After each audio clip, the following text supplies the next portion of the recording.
అందరికీ నమస్కారం. ఈ ఇంట్రెస్టింగ్ ఎక్స్ప్లెయినర్కి స్వాగతం. ఇంగ్లీష్ గ్రామర్లో అడ్వాన్స్ లెవెల్కి చేరుకోవడమంటే మామూలు విషయం కాదు. ఈరోజు మనమొక అద్భుతమైన, కొంచెం ట్రిక్కీగా ఉండే భాషా నిర్మాణాన్ని డీకోడ్ చేయబోతున్నాం. మరెందుకు ఆలస్యం, నేరుగా టాపిక్లోకి వెళ్ళిపోదాం. అసలు నేటివ్ ఇంగ్లీష్ స్పీకర్స్ గతాన్ని, ప్రెజెంట్ క్షణాన్ని ఇంత పర్ఫెక్ట్గా ఎలా కనెక్ట్ చేస్తారు? ఎప్పుడైనా ఆలోచించారా? అవును, ఈరోజు మన ఫోకస్ అంతా ఆ టైం బ్రిడ్జ్ గురించే. గతంలో మొదలైన ఒక విషయాన్ని ప్రస్తుతానికి ఎలాంటి ఆటంకం లేకుండా కలుపుతూ కాలాల మధ్య ఒక వారధిలా పనిచేసే ఆ స్పెషల్ టెన్స్ను ఈ వివరణలో మనం పూర్తిగా అన్లాక్ చేయబోతున్నాం. అడ్వాన్స్డ్ గ్రామర్పై పట్టు సాధించాలంటే ఒక స్పష్టమైన రోడ్ మ్యాప్ ఉండాలి కదా. అందుకే ఈరోజు మనం చూడబోయే అంశాల క్రమం ఇది. ముందుగా గతం, ప్రస్తుతం, వారధి. ఆ తర్వాత ఈ టెన్స్ను ఎలా నిర్మించాలి, దానికి వాడే టైం ఎక్స్ప్రెషన్స్, అలాగే ఆ కఠినమైన స్టాటివ్ వర్బ్ రూల్.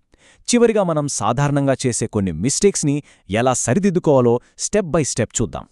సరే, మొదటి పాయింట్ గతం, ప్రస్తుతం, వారధి. ఈ టెన్స్ను గతంలో జరిగిన ఒక పనిని ప్రస్తుత క్షణానికి కనెక్ట్ చేసే ఒక కంటిన్యూయస్ బ్రిడ్జ్ లాగా ఊహించుకోండి. ఇది కేవలం గతం గురించి కాదు, అలాగని కేవలం వర్తమానం గురించి మాత్రమే కాదు. ఈ రెండు వాక్యాలను పక్కపక్కనే చూడండి. ఎడమవైపున ఐ హ్యావ్ కుక్డ్ డిన్నర్ అని ఉంది కదా, అంటే వంట పూర్తయిపోయి రిజల్ట్ వచ్చేసింది అని అర్థం. కాని కుడివైపున్న I have been cooking dinner అలా కాదు. ఇక్కడే అసలు మ్యాజిక్ ఉంది. ఈ కంటిన్యూయస్ ఫార్మాట్ ఆ పని ఇంకా ప్రాసెస్లోనే ఉంది అని నొక్కి చెబుతోంది. అంటే వంట ఇంకా పూర్తవలేదన్నమాట. ఉదాహరణకు, ఒకసారి ఈ సీన్ ఇమాజిన్ చేసుకోండి. మీరొక రెస్టారెంట్లో మీ ఫ్రెండ్ కోసం వెయిట్ చేస్తున్నారు. వాళ్ళు రాగానే ఏమంటారు? We have been waiting for you అంటారు. అంటే అర్థమేంటి? గతంలో ఎప్పుడో మీరు ఎదురుచూటం మొదలుపెట్టారు, వాళ్లు వచ్చే ఆ ఖచ్చితమైన క్షణం వరకు కూడా ఆ పని అలా కొనసాగుతూనే ఉంది అని. ఇది కళ్లకు కట్టినట్లు చూపిస్తుంది. ఇది కేవలం రోజువారీ మాటల్లోనే కాదుండోయ్. ఐఎల్స్ లేదా టోఫిల్ లాంటి అడ్వాన్స్డ్ ఎగ్జామ్స్ రాసేటప్పుడు sea levels have been rising లాంటి వాక్యాలను వాడారంటే ఎగ్జామినర్కి ఇంగ్లీష్ కాలాలపై మీకున్న అద్భుతమైన పట్టు స్పష్టంగా అర్థమైపోతుంది. మంచి స్కోర్ సాధించడానికి ఇదొక పెద్ద మైలురాయి. ఇక రెండో భాగంలోకి వెళ్దాం. టెన్స్ నిర్మాణ విధానం. ఈ టెన్స్ని ఎందుకు వాడాలో తెలుసుకున్నాం కదా, ఇప్పుడు ఎలా వాడాలో చూద్దాం. ఈ వాక్యాలను ఈజీగా నిర్మించడానికి అవసరమైన ఆ సింపుల్ మెకానికల్ ఫార్ములా ఏంటో ఇప్పుడు తెలుసుకుందాం. ఈ ఫార్ములా చాలా సింపుల్ అండి. ఈ మొత్తం టెన్స్కు ఇదే పునాది. ముందుగా స్టెప్ 1లో ఒక సబ్జెక్ట్ తీసుకుంటాం. ఆ తర్వాత స్టెప్ 2లో హ్యావ్ లేదా హ్యాజ్ని యాడ్ చేసి పక్కనే బీన్ పెడతాం. ఇక ఫైనల్గా స్టెప్ 3లో మెయిన్ వర్బ్కి ఐఎన్జీ తగిలిస్తే చాలు, మన వాక్యం పర్ఫెక్ట్గా రెడీ అయిపోయినట్లే. అయితే ఇక్కడొక చిన్న కండిషన్. మనం వాడే హెల్పింగ్ వర్బ్ ఎప్పుడూ సబ్జెక్ట్ని బట్టి ఉండాలి. ఐ, యూ, వీ, దే లాంటివి వస్తే ఖచ్చితంగా హ్యావ్ వాడాలి. అదే హీ, షీ, ఇట్ అయితే హ్యాజ్ వాడాలి. ఈ రెండింటి మధ్య డిఫరెన్స్ని గుర్తుపెట్టుకోవడం చాలా ముఖ్యం. చాలా వరకు వర్బ్లకి చివరన ఐఎన్జీ యాడ్ చేస్తే సరిపోతుంది. కానీ ఎలాంటి స్పెల్లింగ్ మిస్టేక్స్ లేకుండా కాన్ఫిడెంట్గా రాయాలంటే ఒక 3 ఎక్సెప్షన్స్ గురించి తెలుసుకోవాలి. పదం చివర ఈ ఉంటే దాన్ని తీసేయాలి. ఐఈ ఉంటే దాన్ని వైగా మార్చాలి. ఒకవేళ లాస్ట్లో కాన్సనెంట్ వోవెల్ కాన్సనెంట్ ఉంటే ఆ చివరి అక్షరాన్ని డబుల్ చేయాలి. అంటే రన్ కాస్త రన్నింగ్ అవుతుందన్నమాట. నిజానికి నేటివ్ ఇంగ్లీష్ స్పీకర్స్ ఎప్పుడూ పుస్తకాల్లో ఉన్నట్లు మాట్లాడరు కదా, షార్ట్కట్స్ వాడేస్తుంటారు. కాబట్టి మనం కూడా న్యాచురల్గా మాట్లాడాలంటే హ్యావ్ నాట్ని హ్యావెంట్గా, హ్యాజ్ నాట్ని హ్యాజెంట్గా మార్చేయాలి. నెగిటివ్ వాక్యాల్లో ఐ హ్యావెంట్ బీన్ వర్కింగ్ అని క్యాజువల్గా పలకడం ప్రాక్టీస్ చేయాలి. మూడో భాగం సమయాన్ని సూచించే పదాలు. ఈ టెన్స్ను ఎప్పుడూ ఏదో ఒక నిర్దిష్ట సమయంతో జత చేస్తూ ఉంటారు. ఎవరైనా ఎంత కాలం నుంచి అని అడిగినప్పుడు అసలొక టైం పీరియడ్కి, అలాగే ఒక పని మొదలైన ఖచ్చితమైన సమయానికి మధ్య ఉన్న తేడాను మనం ఎలా చెప్పాలో ఇప్పుడు చూద్దాం.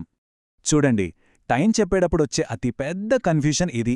ఒక పని ఎంతసేపు జరిగిందో చెప్పడానికి అంటే ఒక వ్యవధికి ఫోర్ వాడతాం, లైక్ ఫర్ 3 hours. అదే ఆ పని ఎగ్జాక్ట్గా ఎప్పుడు మొదలైందో పాయింట్అవుట్ చేయాలంటే సిన్స్ వాడతాం, అంటే సిన్స్ 5 o'clock అన్నమాట. ఈ పట్టిక చూస్తే మీకు ఆ వ్యత్యాసం చాలా క్లియర్గా అర్థమైపోతుంది. కేవలం ఫామ్ మరియు సిన్స్ మాత్రమే కాదు, రెగ్యులర్ సంభాషణల్లో మనం all day, all night, lately, recently లాంటి పదాలు కూడా వింటూ ఉంటాం. ఉదాహరణకు, ఎవరైనా ఈ మధ్య బాగా జిమ్ చేస్తుంటే she has been exercising a lot lately అని చాలా క్యాజువల్గా చెప్పేయచ్చు. ఇక 4వ పాయింట్, అదే స్టాటివ్ వర్బ్ రూల్. మనకి ఫార్ములా అంతా బాగానే వచ్చేసినా ఇంగ్లీష్ గ్రామర్లో ఇక్కడొక చిన్న బౌండరీ ఉంది. అన్ని వర్బ్సు ఈ గతం ప్రస్తుతం వార్దిని దాటలేవు. దీని గురించి తప్పకుండా తెలుసుకోవాలి. అసలు ఈ స్టాటివ్ వర్బ్స్ అంటే ఏంటి? ఇవి మనం చేసే యాక్షన్స్ గురించి కాకుండా ఒక స్థితిని లేదా మన అనుభూతిని చెప్పే క్రియలు. రూల్ ఏంటంటే పొరపాటున కూడా వీటిని కంటిన్యూస్ టెన్స్లో వాడకూడదు. ఇక్కడే చాలామంది అడ్వాన్స్డ్ లెర్నర్స్ కూడా బోల్తా పడుతుంటారు, కాబట్టి చాలా జాగ్రత్తగా ఉండాలి.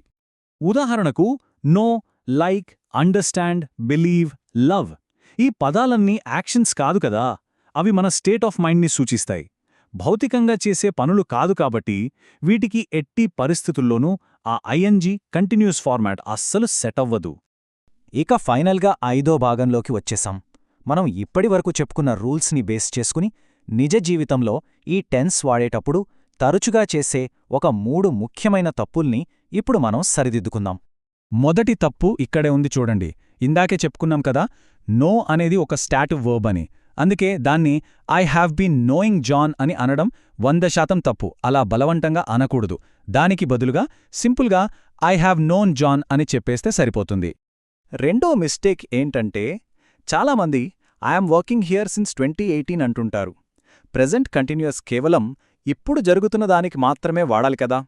దానికి సిన్స్ 2018 లాంటి పాస్ట్ టైంని అస్సలు తగిలించకూడదు. దానికి ఖచ్చితంగా అప్గ్రేడ్ చేసి I have been working here since 2018 అని చెప్పాలి. వినడానికి కూడా ఎంతో ప్రొఫెషనల్గా ఉంటుంది. ఇక మూడో తప్పు I've been living here since 3 years. మన పట్టిక గుర్తుందా? 3 సంవత్సరాలు అనేది ఒక టైం డ్యూరేషన్ కదా. అలాంటప్పుడు అక్కడ సెన్స్ రాకూడదు, ఫార్ మాత్రమే రావాలి. కాబట్టి I've been living here for 3 years అనడమే గ్రామర్ పరంగా పర్ఫెక్ట్. నిజం చెప్పాలంటే ఇంగ్లీష్ నేర్చుకునే ప్రాసెస్లో ఈ టెన్స్ దాకా రావడం, దాన్ని మాస్టర్ చేయడం అనేది ఒక గొప్ప అచీవ్మెంట్ అండి. ఇది మీ లక్ష్యాల పట్ల మీకున్న డెడికేషన్ని స్పష్టంగా చూపిస్తుంది. సో దీనికోసం మీరు ఖచ్చితంగా గర్వపడొచ్చు. ఇక ముగించే ముందు మీ కొత్త స్కిల్స్ని వెంటనే ప్రాక్టీస్ చేయడానికి నా నుంచి ఒక సరదా ప్రశ్న. What have language learners been mastering lately? ఈ ప్రశ్న గురించి కాసేపు ఆలోచించండి. ఈ ఎక్స్ప్లెయినర్తో ఈ టాపిక్ మీద మీకు మంచి గ్రిప్ వచ్చిందని ఆశిస్తున్నాను. ఇలాగే ప్రాక్టీస్ చేస్తూ ఉండండి. మళ్ళీ కలుద్దాం.